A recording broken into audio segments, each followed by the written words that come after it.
3 రోజుల తర్వాత రాత్రి 8 గంటలు కావస్తుండగా వచ్చాడు శేఖరం. అతను వస్తూనే తన గదిలోకి వెళ్ళిపోయాడు. అతను వచ్చిన 5 నిమిషాలకే అరుణ అక్కడికి వచ్చింది. వస్తూనే అన్నగారు ఎదురుపడనందుకు అతను సంతోషించినా ఇప్పుడు అరుణ వచ్చేయడం అతనికి ఇబ్బందిగా ఉంది. తను ఏదైనా ముభావంగా సమాధానం చెప్తే రాజేంద్ర వదిలిపెట్టినంత తేలిగ్గా అరుణ వదిలిపెట్టదని అతనికి తెలుసు. కాసేపు విశ్రాంతిగా ఈజీ చైర్లో పడుకుందామనుకున్న శేఖరం షర్టు విప్పి స్టాండ్ మీద పడేసి ఏదో పనున్నవాడిలా ప్యాంటు జేబులో కాగితాలు వెతుకుతున్నట్లు ఉండిపోయాడు.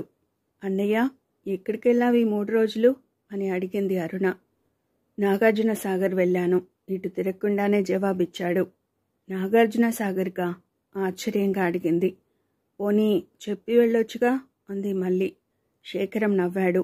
ఏం, నేనేం ఆడపిల్లని కానుగా? ఆ గొంతు అదోలా మారటం అరుణ గ్రహించలేదు. బాగుంది, ఆడపిల్ల అయితేనే ఎంత కంగారు పడ్డామో తెలుసా? అరుణతో ఇంక మాటలు పెంచడం ఇష్టం లేనివాడిలా నా ఫ్రెండ్స్ బజార్లో కనబడి లాక్కుపోయారు. నేను స్నానం చేయాలి, చిరాగ్గా ఉంది అంటూ తువ్వాలు తీసుకుని అక్కడి నుంచి వెళ్ళిపోయాడు. కాని శేఖరం వచ్చే వరకు అరుణ అక్కడే ఉంది. అతను తీరిగ్గా చేసే ప్రతి పనిని శ్రద్ధగా చూస్తున్న దాన్నిలా అలా చూస్తూ కూర్చుంది అరుణ. శేఖరం కుర్చీలో కూర్చుంటూ ఏమిటరుణ అని అడిగాడు. రా అన్నయ్య, భోజనం చేద్దాం అంది. నాకు ఆకలి లేదు, భోజనం చేయను.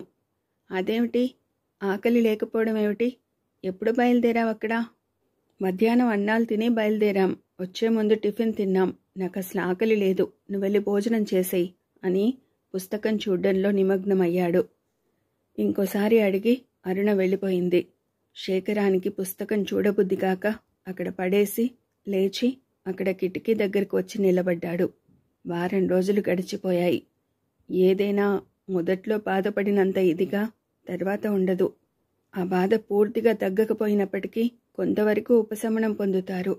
ఇందులో 3 వంతులకి పైగా ఎంత తీవ్రంగా ఆలోచించినా తన తప్పు ఏం లేదనే భావిస్తారు. ఏదైనా కాస్త వేలెత్తినట్లుగా తమ వల్ల పొరపాటుగా అనిపించినా అలాంటి పరిస్థితిలోకి ఎదుటి వాళ్ళు తీసుకొచ్చారనే అనిపిస్తుంది. శేఖరం మొదట చాలా భయపడ్డాడు. గుక్క తిప్పుకోలేని విధంగా వ్యధ చెందాడు. అరుణ వాళ్ళు రాకుండానే అతను బయటికి వెళ్ళిపోయాడు. 3 రోజులు అతను స్నేహితుడి రూంలోనే గడిపాడు. తర్వాత అక్కడ విసుగ్గానే అనిపించి ఇంటికొచ్చేశాడు. మెల్లమెల్లగా తేరుకున్న శేఖరం మీరా తనని బాగా రెచ్చగొట్టిందని తన మనసుకి నచ్చ చెప్పుకున్నాడు. అరుణకి ఇప్పుడు కాస్త కాలక్షేపం అవుతోంది. పిల్లల సంరక్షణ, ఇంకా వంట మనిషి కుసుమకి నచ్చిన మనిషి దొరక్కపోవడంతో ఇంట్లో పనితో బాగానే కాలక్షేపం అవుతోంది. ఇంకో 4 రోజులు పోయాక మీరా రాలేదు, వచ్చి చాలా రోజులైందని అనుకోసాగింది అరుణ. 2 రోజుల క్రితం జ్యోతి వాళ్ళ అమ్మగారు వచ్చినప్పుడు మీరా ఇంటికి వెడదామనుకుంది అరుణ. జ్యోతి వాళ్లతో వెళితే అన్నగారికి ఎక్కడ కోపం వస్తుందోనని వెళ్లకుండా ఊరుకుంది. ఆ రాత్రి శేఖరం వచ్చాక జ్యోతి వాళ్ళ అమ్మగారు వచ్చి వెళ్ళిన సంగతి చెప్పింది అరుణ. వాళ్ళ సంగతి నాకు చెప్పకు విసుక్కున్నాడు శేఖరం. నయం, వెళ్ళాను కాదు అనుకుంది అరుణ. అయినా వాళ్లతో వెళితే వాళ్ళింటికి వెళ్ళాలి. కుసుమ, రాజేంద్ర పిల్లల్ని తీసుకుని పార్కుకు వెళ్లారు. కుసుమ అక్క కొడుకు శర్మని ఇంట్లో ఉండమని చెప్పినా వాళ్ళు వెళ్ళగానే ఎక్కడికో వెళ్ళిపోయాడు. ఇంట్లో అరుణ ఒక్కతే ఉంది. ఒక్కదానికే అలా కూర్చోవడం చాలా విసుగనిపించింది అరుణకు.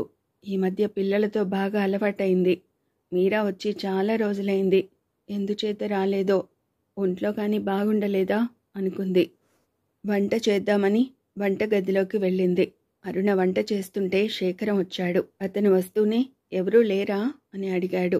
అరుణ చెప్పింది. శర్మ ఏడి? ఏమో, ఎక్కడికి వెళ్ళాడో. ఎంతసేపైంది వెళ్ళి అని మళ్ళీ అడిగాడు. అన్నయ్య వదిన వాళ్ళు వెళ్ళిన 15 గంట 20 నిమిషాలకు వెళ్ళిపోయాడు. 1 గంట దాటింది. ఏం అలా అడుగుతున్నావు? వెంటనే శేఖరం ఏం అనలేదు. తర్వాత అన్నాడు. చార్మినార్ దగ్గర సందులోకి చాలా హడావుడిగా వెడుతూ కనిపించాడు. వెళ్ళి చూద్దామంటే నా కూడా మూర్తి, చలపతి, ఇంకో ఫ్రెండు ఉన్నారు. ఏమో మరి, నాతో ఇప్పుడే వస్తానని చెప్పి వెళ్ళాడు. అరుణ వంట పూర్తి చేసి వచ్చి కూర్చుంది. అరుణ రత్నకి స్వెటర్ అల్లుతోంది. అది తెచ్చుకుని కూర్చుంది. శేఖరం ఒళ్ళో పుస్తకం పెట్టుకుని అరుణ అల్లుతుంటే చూస్తూ కూర్చున్నాడు. అల్లుకుంటున్న అరుణ అంది. మీరా వచ్చి చాలా రోజులైంది. ఎందుచేత రాలేదో ఏమో. పరధ్యానంగా ఉన్న శేఖరం ఉలిక్కిపడ్డాడు. అతడు అరుణ కేసి చూసి మళ్ళీ మొహం తిప్పేసుకున్నాడు. తర్వాత అరుణ మీరా గురించి ఏదో చెబుతుంటే శేఖరం పుస్తకంలోకి దృష్టిని నిలిపి అప్పుడప్పుడు ఆ అంటున్నాడు. కుసుమ వాళ్ళు ఇంకో అర్ధగంటకి వస్తారనగా శర్మ వచ్చాడు. శర్మ వస్తూనే తలొంచుకుని లోపలికి వెళ్ళిపోయాడు.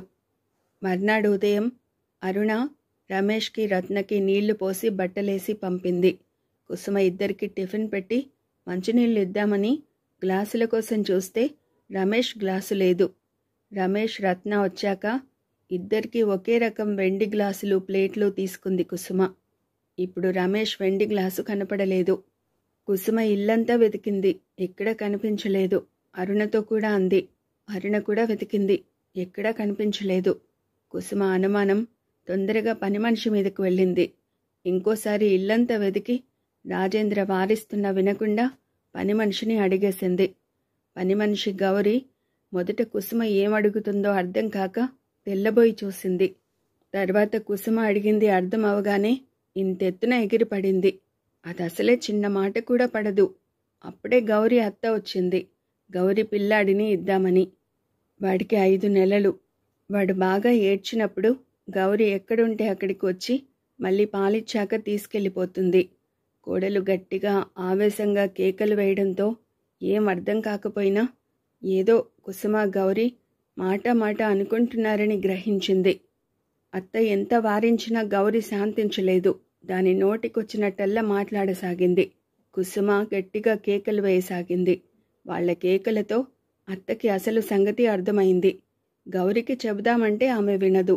కుసుమని బ్రతిమాలితే ఆమె వినిపించుకోదు. ఆఖరికి గౌరీ నోటి మీద చేయి వేసి మూసేస్తూ రెక్క పట్టుకొని అవతలకి గుంజింది. అవతల పిల్లాడు గోలెత్తిపోతున్నాడు. అత్తని ఒక్క విదిలింపు విదిలించి, ఎహె నువ్వుండు, ఆ అమ్మాయి ఎట్టాంటి మాటందో తెలుసా? తింటానికి లేకపోతే ముష్టెత్తుకు తింటాం గాని గళాసుపోతే అది నేను తీసినట్టేనా? ముందు బిడ్డని చూడే, కుక్కటిల్లిపోతుండు. పిల్లాడిని గౌరి చేతుల్లో ఉంచింది గౌరి అత్త. అంత కోపం ఏమైందో ఏమో. పిల్లాడిని గుండెలకి గట్టిగా అదుముకుంది గౌరి. అది చూసిన కుసుమ మొహం తిప్పుకుంది. అది గ్రహించిన గౌరి కసిగా అంది, అమ్మో, ఈ అమ్మ బిడ్డల్ని సాకుతోంది. ఇంకా బిడ్డల్ని కంటే దానికి దీనికి ఏటే సంబంధం? నువ్వు నోరు ముయ్యే, కసురుకుంది గౌరి అత్త. మరి ఆ అమ్మ ఏమంటుందో చూసినావా? తన బిడ్డకి ముచ్చటపడి కొన్నదంట, అందుకు బాధపడుతోందట. ఇంకోటేదన్నా తీసుకుంటే అడక్కుపోనంట. నువ్వు ఊరుకోయే గౌరీ, ముందు బిడ్డకు పాలియ్యి అని కుసుమకి ఏదో సర్ది చెప్పబోయింది. కాని కుసుమ ఖచ్చితంగా చెప్పేసింది, రేపటి నుంచి పనికి రానక్కర్లేదు, ఇంక నాకేం చెప్పకు. ఇంకా బిడ్డల్ని కంటే అని గౌరీ అన్న మాటలు కుసుమకి కళ్ళల్లో నీళ్లు తెప్పించాయి. ఛీ, ఈమె చేత పని చేయించుకోకూడదు, ఎంత మాటంది అని బాధపడింది. గౌరీ అత్త మళ్ళీ సర్ది చెప్పబోయింది. కాని కుసుమ వినలేదు. మనకేం ఇళ్ళు దొరకవా? చాలా నిర్లక్ష్యంగా అంది గౌరి. లోపలికొచ్చాక భార్యతో అన్నాడు రాజేంద్ర, వాళ్లతో ఎందుకు గొడవ? అసహ్యంగా. ఉన్నమాట అనడం అసహ్యమా? చూడని దానికెందుకు అడగడం? ఇంట్లో ఎక్కడైనా పెట్టి మర్చిపోయావేమో. ఇంట్లో ఎక్కడా లేదు, అది తీయకపోతే ఎవరు తీశారంటారు? కస్సుమంది కుసుమ. అసలే గౌరీ అన్న మాటకి ఏడుపొచ్చేట్టుగా ఉంది. ఇంకేమన్నా లాభం లేదని రాజేంద్ర ఊరుకున్నాడు. 4 రోజుల తర్వాత రాజేంద్ర కుసుమ గంట నుంచి వాదించుకుంటున్నారు.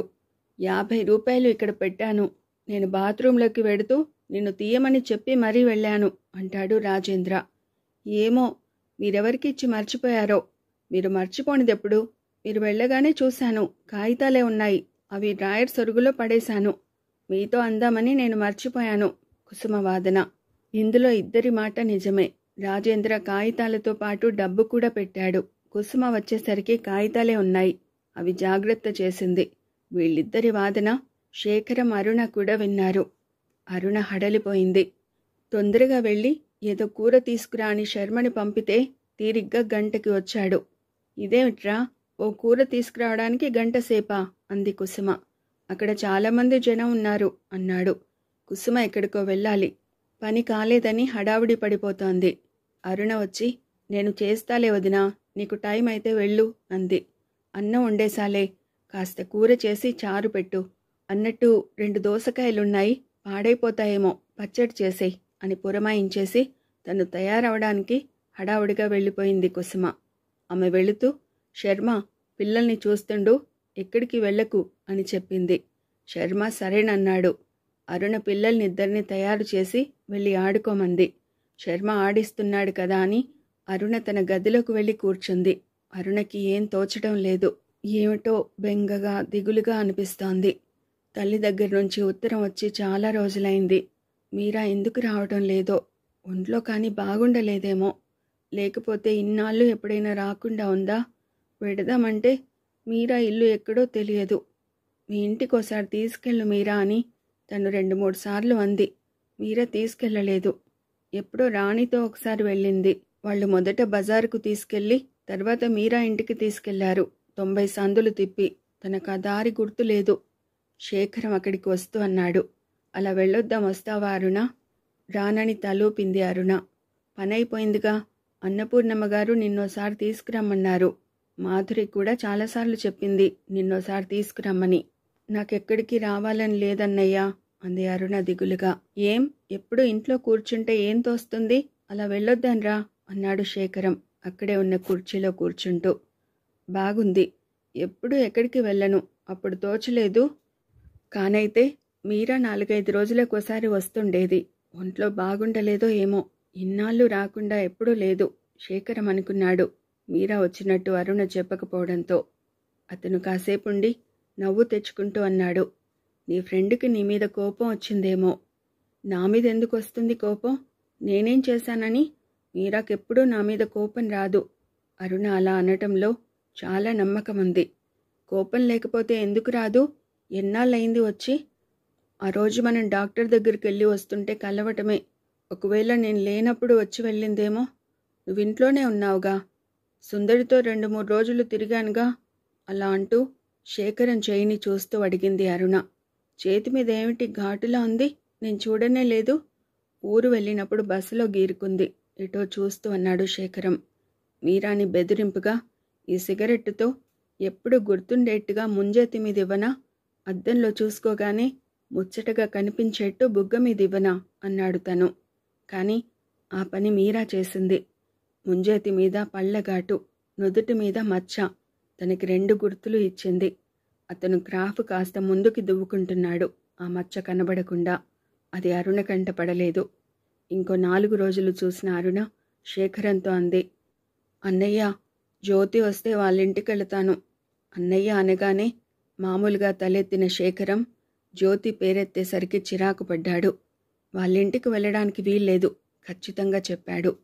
మీరా ఎందుకు రాలేదో తెలియదు. జ్యోతికి తెలిసే ఉంటుంది. వాళ్ళింటికి వెళ్లకుండా మీరా ఇంటికి తీసుకెళ్ళమంటే ఏం బాగుంటుంది? ఇంకో 4 రోజులు పోతే ఆవిడే వస్తుంది. జ్యోతితో మాత్రం వెళ్ళొద్దు మరోసారి ఖచ్చితంగా చెప్పాడు శేఖరం. అరుణకి కోపం వచ్చింది. మీరా వచ్చినన్నాళ్ళు ఆవిడగారు అంటూ హేళనగా మాట్లాడావు. ఇప్పుడు నీకు చాలా సంతోషంగా ఉండే ఉంటుందిలే అంది కోపంగా. అరుణ, శేఖరం బాధగా అన్నాడు. నువ్వెప్పుడు మంచిగా మాట్లాడావు? మీరా పేరు చెప్పేసరికి వెక్కిరింతగా మాట్లాడడమే. అసలు నేను లేనప్పుడు మీరా వస్తే నువ్వేదో అనే ఉంటావు. లేకపోతే ఎందుకు రాదు? మీరా జ్యోతి అంటే నీకు పడదు. అరుణ కళ్ళల్లో నీళ్లు తిరిగాయి.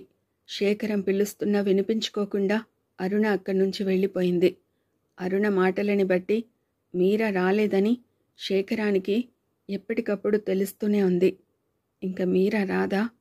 ఒకవేళ అరుణ వెడితే ఇన్నాళ్ళు రానందుకు ఏదో ఒక సాకు చెబుతుంది. ఇంకా ఇక్కడికి వస్తుందో రాదో. అయినా జ్యోతితో వెళ్ళడం కానీ జ్యోతి ఇంటికి వెళ్ళడం కానీ చేయకూడదు. శేఖరం అరుణ గదిలోకి వచ్చాడు. అరుణ షెల్ఫ్లో పుస్తకాలు తీసి మళ్ళీ నీట్గా సర్దుతోంది. శేఖరం టేబుల్ దగ్గర కుర్చీలో కూర్చుని దానిమీద ఉన్న పుస్తకాలు అటూ ఇటూ తిప్పుతూ ఉండిపోయాడు కాసేపు. అరుణ ఏం మాట్లాడలేదు. మౌనంగా పుస్తకాలు సర్దుకోసాగింది. జ్యోతి వస్తానని చెప్పిందా అరుణ అని అడిగాడు. లేదు. మరి ఇందాక అన్నావుగా?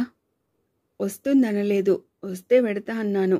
చెప్పకుండా వెళితే నీ కోపం వస్తుందేమోనని చెప్పాను. ఇటు తిరగకుండా చెప్పింది. కాసేపు ఆగి అన్నాడు శేఖరం నవ్వుతూ. ఆవిడ రాకపోవడానికి నేనే కారణం అన్నావు ఇందాక. ఆవిడ ఇల్లెక్కడో గుర్తు చెప్పు, వెళ్ళి తీసుకొస్తాను. పుస్తకాలు సర్దుకుంటున్నదల్లా టక్కున ఆగి ఇటు తిరుగుతూ అంది అరుణ. ఎందుకు? హడలగొట్టి ఈ ఊరు నుంచే తరిమి వేయడానికా? అరుణ ఆశ్చర్యంగా చూశాడు శేఖరం. అరుణ మీరా రావట్లేదనే బాధతోనే అంటున్నా, అన్నీ తెలిసి తననేదో నిలదీసి అంటున్నట్లుగా అనిపించింది అతనికి. ఇంకోటి కూడా శేఖరం బాగా గుర్తించాడు. ఒక్క మీరా విషయంలో తప్ప ఇంకే విషయంలోనూ తనకి ఎంత నచ్చనిదైనా అరుణ ఇంత కష్టంగా నిష్ఠురంగా మాట్లాడదు. అదేమిటి అరుణ, ఆవిడ్ని ఈ ఊరు నుంచి వెళ్ళగొట్టాల్సిన పని నాకేమిటి? నన్నేం చేసిందని అన్నాడు. నీకు మీరా అంటే పడదు, ఇది నేను మొదట్నుంచి ఊహిస్తూనే ఉన్నాను. ఎందుకో అర్థం కాదు. శేఖరం మాట్లాడలేదు. అక్కడే ఉన్న అరుణకిచ్చిన టేబుల్ లైట్ని చూస్తూ ఉండిపోయాడు. అలా అన్నానని కోపం వచ్చింది కదూ అంది అరుణ కుర్చీలో కూర్చుంటూ. కోపం ఎందుకు? నవ్వు తెచ్చుకుంటూ అన్నాడు శేఖరం. అరుణ అంది, ఏమిటో అన్నయ్య, నాకు మీరాకి అలా కలిసిపోయింది. తను రాకపోతే నాకు తోచదు. నీతో ఎప్పుడూ మీరా గురించి చెప్పేదాన్ని కాదు. ఎప్పుడూ తనే వచ్చేది. కబుర్లు చెప్పుకునేవాళ్ళం. ఎప్పుడొచ్చినా చాలాసేపు ఉండేది. మళ్ళా ఏ 4-5 రోజులకో తనే వస్తుండేది. ఇంక నేను వెళ్ళడం అనే ప్రశ్నే ఉండేది కాదు. నీకు కోపం వస్తే క్షమించన్నయ్యా. మీరా ఎందుకు రాలేదనే బాధలో జ్యోతితో వెళతానంటే వద్దన్నావని, మొదట్నుంచి మీరా అంటే నువ్వు అదోలా మాట్లాడుతున్నావని అలా అనేశాను. శేఖరం నవ్వాడు. నువ్వు జ్యోతి వాళ్ళింటికి వెళ్ళడం నాకిష్టం లేదు అరుణ. ఆ అమ్మాయి మంచిది కాదు. ఏం, జ్యోతి గురించి నీ ఫ్రెండ్ ఏం చెప్పలేదా అని అడిగాడు. మీరా చెప్పింది. ఆ అమ్మాయి ఎలాంటిదైతే మనకేం, నాతో ఇంతవరకు బాగానే మాట్లాడింది. ఒకసారి నా ఫ్రెండుని తీసుకెళ్లి అవమానించారట. వాళ్ళల్లో మీరా కూడా ఉందిట. శేఖరం అరుణకేసి చూడకుండానే అన్నాడు. ఎవరతను? ఆశ్చర్యంగా అడిగింది అరుణ. మీరా చెప్పిన మాటలు గుర్తొచ్చి నవ్వొచ్చింది కూడా. నాకు తెలిసినతను. అందుకన్నమాట మీరా అంటే నీకు కోపం అంది అరుణ. శేఖరం మాట్లాడలేదు. ఆ రోజు, అదే నా పుట్టినరోజు నాడు నాకు మీరా చెప్పింది. మీరాకి వాళ్లతో అంత స్నేహం లేదు. అనుకోకుండా ఆ రోజు అక్కడుంది అంటూ ఆ రోజు మీరా చెప్పిందంతా పూసగుచ్చినట్టు చెప్పింది అరుణ. శేఖరం తెల్లబోయినట్లు చూస్తూ ఉండిపోయాడు. అసలు అంత క్రితం మీరాతో జ్యోతి అంతగా మాట్లాడేది కాదుట. ఆ రోజు అనుకోకుండా మీరా అక్కడున్నా మీరా కూడా తమతో కలిసిందని స్నేహంగా మాట్లాడడం మొదలెట్టిందట. మీరాకి అది నచ్చకే ఎప్పుడూ కానీ వెళ్ళదు. ఆ రోజు నేను జ్యోతి ఇంటికి వెళదామంటే కూడా మీరా ఇష్టపడలేదు. మీరా వాళ్ళమ్మగారికి సాధారణంగా ఎక్కువగా స్నేహాలు చేయడం ఇష్టముండదట. అదివరకు రాణి, ఇందిరా, మీరా స్నేహితులు. ఇప్పుడు వాళ్ళిద్దరూ లేరు. ఇప్పుడు మీరాకి నేనొక్కదాన్నే స్నేహితురాల్ని, నా మల్లేనే. ఇంకా ఏదో చెబుతూనే ఉంది. శేఖరానికి వినిపించడం లేదు.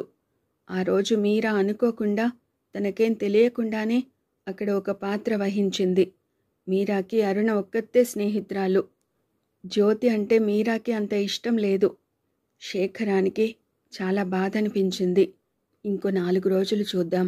తన గురించి అరుణ స్నేహం అనుకుంటుందా అనుకున్నాడు శేఖరం.